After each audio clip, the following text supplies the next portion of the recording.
बहे दूध की धार लाल मुरवत हुई है कि भूखो सोवत हुई है लाल मुरवत हुई है कि भूखो सोवत हुई है पंख जो होते मैं उड़ आती कुंद बाबा के पास घुमड़ घुमड़ उड़तिया आए बहे दूध की धार लाल मुरवत हुई है कि भूखो सोवत हुई है लाल मुरवत हुई है कि भूखो सोवत हुई है।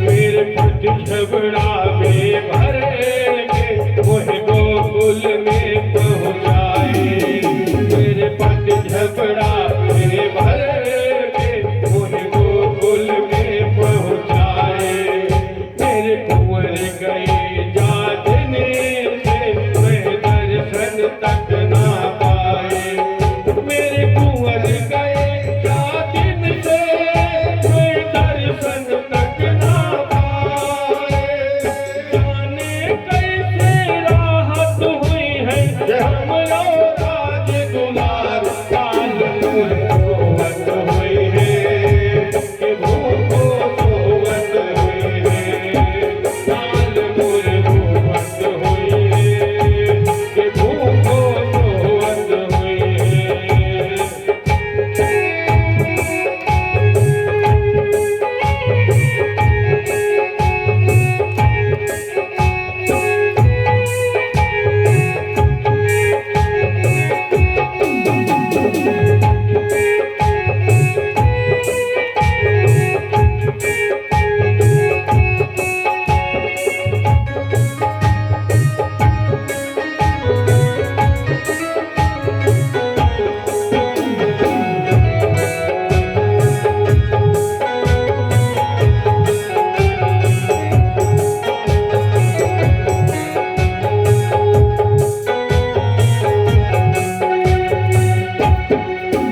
ये कन्या लाव सुधा की मेरी गोदी में दे डाली कन्या लाव सुधा की मेरी गोदी में दे डाली वो दुष्ट कंस ने आकर पत्थर पे दे मारे वो दुष्ट कंस ने आकर पत्थर पे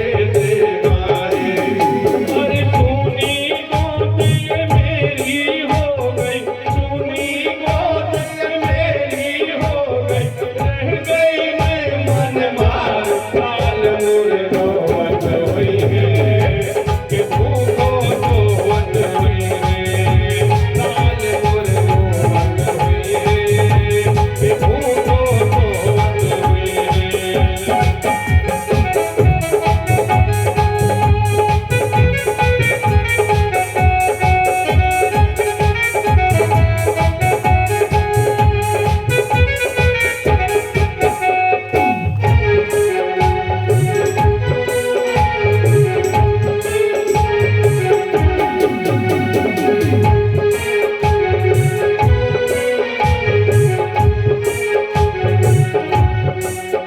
ये कंस हो गया बैरी मेरो सात पुत्र मरवायो कंस हो गया बैरी मेरो सात पुत्र मरवायो लियो बदला कौन जन्म का मैं दर्शन तक ना पायो लियो बदला कौन जन्म का मैं दर्शन तक ना पायो हाथ हथ करी पाँव में मेरी हाथ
देखा मेरा लल्ला हो गया, जैसे जन्म हुआ था वैसे हमने देखा।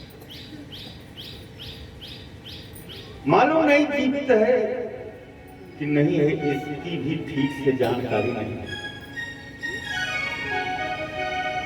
और जब से माँ देवकी ने उन लल्ला को भेजा तब से प्रतिदिन रो रो करके बुरा हाल है। अब जरा सोचिए कि जिस माँ का पुत्र जैसे जन्म लिया और वैसे लापता हो जाए तो उस माँ के हृदय में क्या बीते। प्रतिदिन माता देवकी रो रही। ये कंस पापी जो है प्रतिदिन एक एक राक्षसों को भेज रहा है और ये जानकारी नहीं मिल पा रही है, राक्षस तो मर जा रहे हैं, तो मेरा बच्चा है कि नहीं, प्रतिदिन उसी के चिंतन करते। कहा कि हम क्या करें, बहुत चिंता में पड़ी हैं, इतने में याद आ गई। कहा कि हमारे पुरोहित जी हैं गर्गाचार्य, तत्काल को बुलवाया। गर्गा पुरोहितो राजन यदूनां सुमहातपः प्रजं जगामनन्दस्य वसुदेव प्रचोदितः। गर्गाचार्य जी को बुलाया, गर्गाचार्य जी आए। गर्गाचार्य जी से कहा कि ऐसा है कि आप जाइए नंद बाबा के यहाँ। कहा क्यों? कहा पहली बात तो मेरा बच्चा है जीवित कि नहीं है इसकी जानकारी मुझको मिलना चाहिए, और अगर जीवित है तो जाकर के पता लगाइए कि उसका नाम क्या है। कम से कम मैं नाम जान लेती, तब पर भी बोध होता कि मेरे बेटे का नाम क्या है।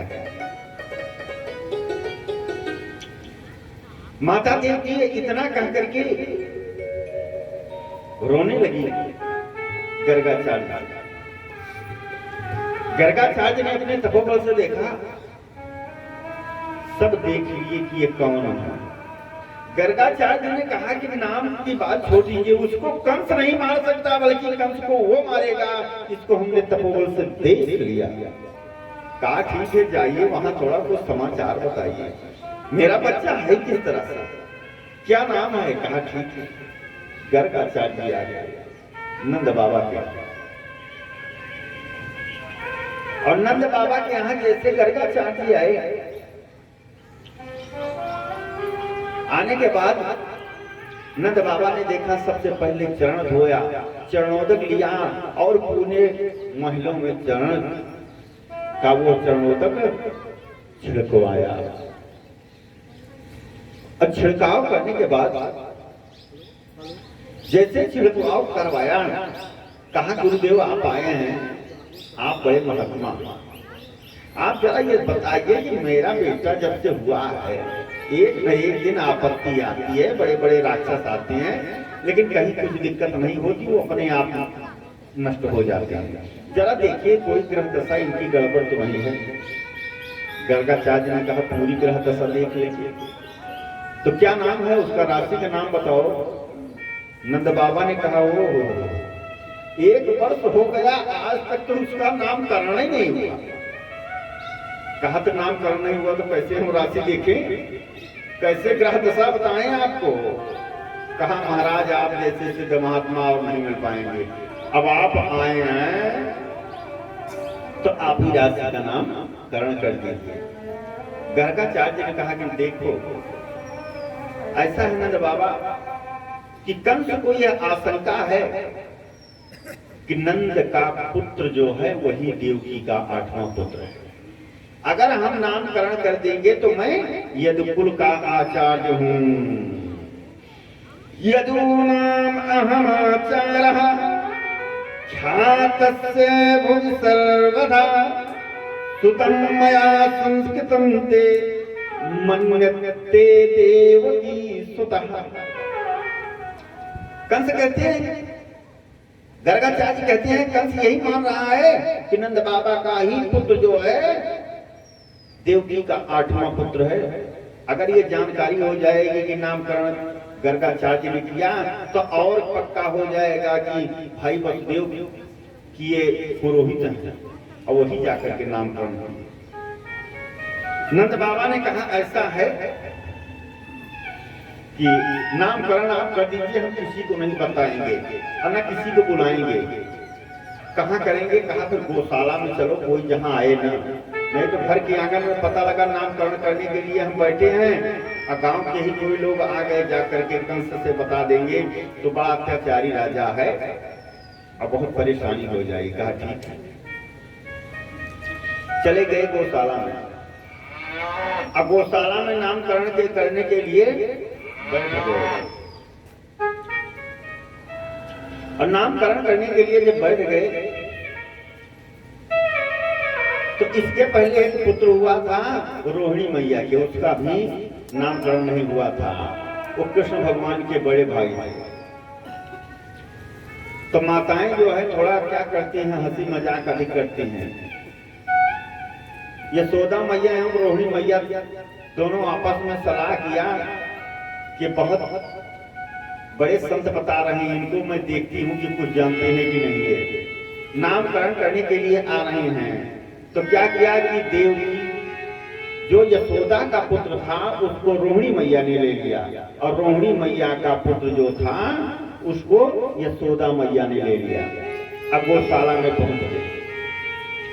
गौशाला में पहुंच गई, जैसे पंडित जी ने पवित्र किया, आचमन कराया। अब बच्चे के मस्तक में चंदन लगाना था कि जैसे चंदन लगाए और उस सांवले स्वरूप को देखते ही गर्गाचार्य जी की तो समाधि लग गई। अब देखते देखते 1 घंटा हो गया। रोहिणी मैया ने कहा ये महाराज जी को क्या हो गया, ना ये हिल रही हैं ना डुल रही हैं, कुछ नहीं कर रहे हैं। यशोदा मैया ने कहा हमको लग रहा है महाराज जी की सांसों नहीं चल रही है। अब तो दोनों माताएं रोने लगी कि महाराज अभी तक तो भगवान ये क्या कष्ट दे रहे हो, अभी तक तो हमारे यहाँ राक्षस आकर के मरे, अगर महाराज जी की मृत्यु हो जाएगी तब तो बड़ा गड़बड़ हो जाएगा। और रोते रोते यशोदा मैया ने स्पर्श कर लिया और जैसे स्पर्श किया तो गर्गाचार्य जी की आंखें खुल गई।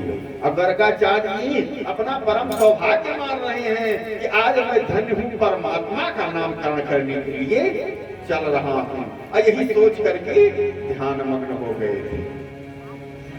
तो मैया ने स्पर्श किया तो कहा क्यों महाराज जी नामकरण करने के लिए बैठे हैं, निद्रा देवी लगी है क्या? कह नहीं नहीं, निद्रा देवी नहीं लगी है, यही नाम सोच रहे थे। कहा आप नाम सोच रहे थे, हम दोनों बहनें सोच में पड़ गई कि महाराज जी को क्या हो गया, हम तो डर डर कांप रही थी। कहा नहीं सोच लिया। कहा क्या नाम है? कहा इनके एक नाम तो है ही नहीं। कहा तो कितने हैं? कहा बहूनि सन्ति नामानि रूपाणि च सुतस्तदे गुणकर्माणि रूपाणि तान्यहं वेदनो जनः। कहा बहूनि सन्ति नामानि, इनके अनेकों नाम होंगे। कहा महाराज पहले आप नामकरण कीजिए। तो सबसे पहले नामकरण करते हैं। नामकरण कहते हैं कि जो यशोदा मैया के गोदी में पुत्र है, यह पुत्र जो है रोहिणी का है। अब बल अधिक होने के कारण इनका एक नाम बलराम पड़ेगा। जय बोलो बलदाऊ भैया की जय। दोनों माताएं आपस में मुस्कुरा कर कहती हैं कि महाराज जी तो समझ गए कौन किसका पुत्र है। यशोदा का पुत्र अब रोहिणी लिए हैं। कहा कि ये जो रोहिणी जो पुत्र लिए हैं ये यशोदा का पुत्र है। और वसुदेव, जैसे वसुदेव का नाम लिया तो कृष्ण भगवान ने सोचा कि अभी फूल पट्टी खोल देंगे। तो कहते तो कहते कहते बात बदल दिए। कहा ऐसा है कि यह इसको किसी जन्म में वासुदेव इनका नाम था, वसुदेव के पुत्र होने के कारण। तो यशोदा मैया ने कहा नहीं कि किसका पुत्र है? अरे हमने कहा कि कभी वासुदेव था। कहा लेकिन अब क्या नाम है इसको बताओ। कहा एक नाम वासुदेव कहेंगे क्योंकि पहले ये वसुदेव के पुत्र थे, कहा अब क्या नाम होगा इसको बताइए। कहा इनका नाम होगा कृष्ण, कर्षयति इति कृष्ण। कहा अच्छा महाराज ठीक है, उनको तो पता है कि बल अधिक है तो इसलिए उनका नाम बलराम होगा। अब इनका नाम आप जो कह रहे हैं तो ये क्या करेंगे, थोड़ा भविष्य के बारे में बताइए। ये किस दिशा में जाएंगे? माताओं को ज्यादा ध्यान रहता है ना, क्योंकि अक्सर पूछती हैं माताएं कुंडली ले आकर के कि जरा महाराज ये बताइए किस दिशा में जाएंगे, शिक्षा क्या है, आदि आदि बातें पूछती हैं। तो कहा कि ये किस दिशा में जाएंगे। गर्गाचार्य ने कहा कि ये करेंगे चोरी। अरे तब तो यशोदा मैया हाथ रख लिया ऊपर। कहा चोरी होंगी, चोरी करेंगे। कहा चौराग्र गण्यम, चोरों के सरदार होंगे। तब तो रोने लगी कि चौथे पर में लल्ला हुआ वो भी चोर, बदनामी होगी। गर्गाचार्य ने कहा ये सब नहीं चुराएंगे। कहा तो क्या चुराएंगे? कहा अनेक जन्मार्जित पाप चौरम अचौराग्रगण्यम शीर्षाना।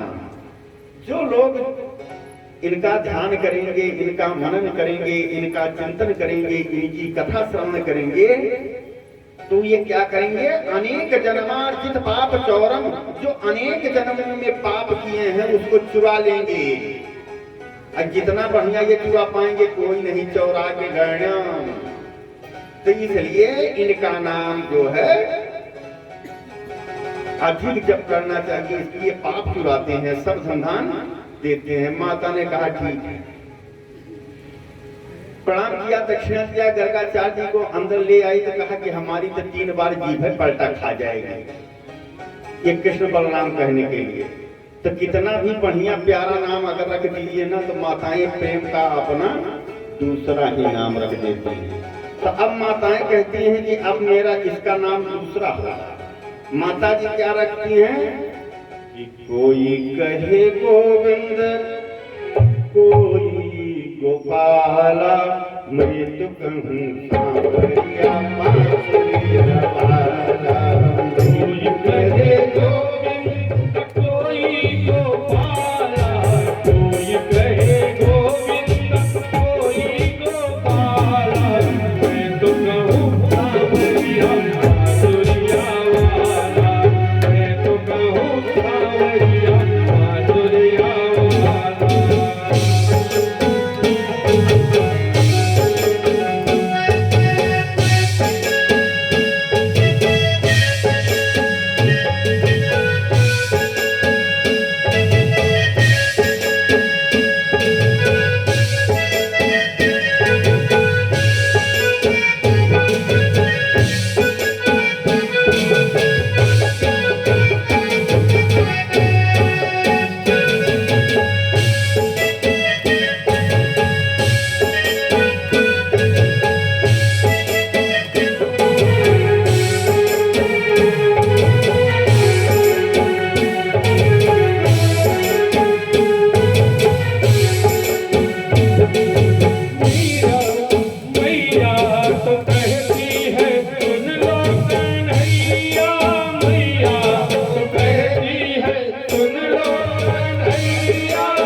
इस प्रकार से नामकरण गर्गाचार्य ने किया और नामकरण करने के बाद नंद बाबा से विदा होकर के पुनः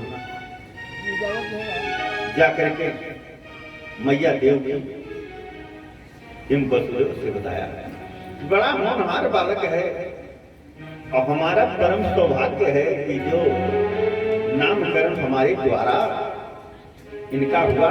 अरे हमारा नाम उस बच्चे के साथ जब तक सूरज और चंद्रमा रहेंगे तब तक लिया जाएगा। यह आज जो है मैं धन्य हुआ कि आपके कुल का जो मैं आचार्य हूँ, आज मैं धन्य हुआ। ये कह करके चले गए। एक दिन मैया दास दासियों को नहीं स्वयं का दधि मथना प्रारंभ कर दिया। एकदा गृहदासीसु यशोदानंद गेहिनी करवांतर नियुक्ता निर्ममंथ स्वयं दधि दधि मथ रही है और परम पिता परमात्मा का चिंतन कर रही है। और चिंतन करते करते कन्हैया आ गए। आते कहते हैं मैया, 2 बार मैया मैया बुलाया। कहा हाँ बेटा क्या है? कहा एक बात बताओ। कहा क्या? कहा पहले तुम मुझको दूध पिलाओ। मैया स्तनपान कराने लगी। अब कुछ देर तक तो स्तनपान किए, उसके बाद हंसने लगे। हंसने के बाद कहते हैं मैया एक बात बताओ। कहा क्या? कहा दूध प्यारा है आपको कि दूध? मैया ने कहा ये भी पूछने की बात है। अरे दूध प्यारा है, दूध प्यारा नहीं होता कभी। कहा ठीक है मैया, लेकिन सोच समझ करके कहना। कहा नहीं बेटा तुम प्यारे हो। और इतने में देख रहे हैं कि अंगीठी पर जो है धरा हुआ दूध उबाल मार दिया।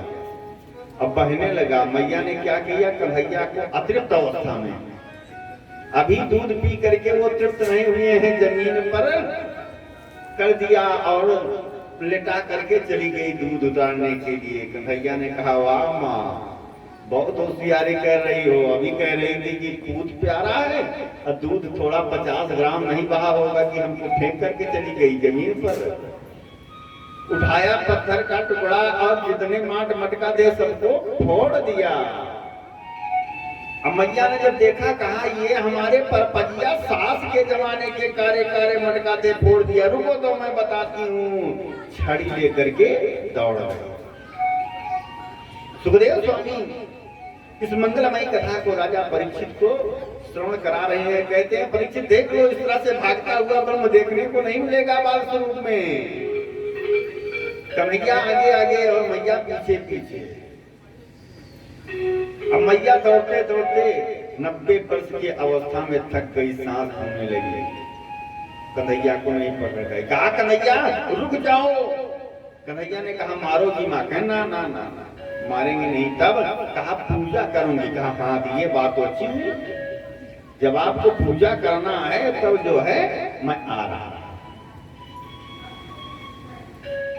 कन्हैया आ गए माता के पास। अब माता जी के पास जैसे आए, माता जी ने पकड़ लिया। कहा आओ तो मैं बताती हूँ, तुम्हारी आज कायदे से पूजा होगी, इतना समझ लो। दौड़ते दौड़ते मैं थक गई, आज तुम्हारी पूजा होगी। रस्सी लिया और बांधने लगी। अब बांध रही है लेकिन वो 2 अंगुल रस्सी छोटी पड़ जा रही है। कितना भी प्रयास करें तो अंगुल रस्सी छोटी पड़ जा रही है। जितना घर में सामान था, रस्सियां थी, सब लगा दिया। कन्हैया ने कहा मैया कहा हाँ? कहा मैं बांध दूं? कहा हाँ बांध दूं। बांध दिया। रस्सी क्यों छोटी पड़ गई 2? इस पर संतों का विचार है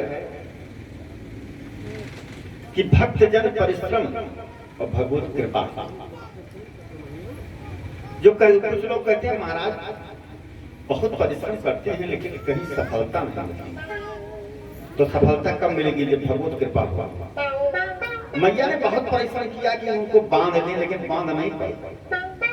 इसलिए नहीं बांध पाई कि भगवत कृपा नहीं मिली। और बंधे कब? जब भगवत कृपा प्राप्त हो गई। तो भगवत कृपा प्राप्त करने के लिए कैसे प्राप्त हो कि प्रतिदिन 2 वस्तुओं का संचय करना चाहिए, एक धन, दूसरा धर्म। लेकिन कुछ ही लोग हैं कि दोनों प्रतिदिन संचय करते हैं, बाकी तो कहते हैं क्या बताएं महाराज जी, दीक्षा तो ले लिया लेकिन कभी जपने का समय नहीं मिलता, बहुत व्यस्त रहते हैं, माला नहीं जप पाए, ऐसे भी लोग होते हैं। अब कुछ लोग कहते हैं क्या करें भाई, पूजा करते करते विलंब हो जाता है। तो धर्मात्मा है तो 2 काम प्रतिदिन करना चाहिए, धन एवं धर्म दोनों अर्जित करना चाहिए, परोपकार करना चाहिए।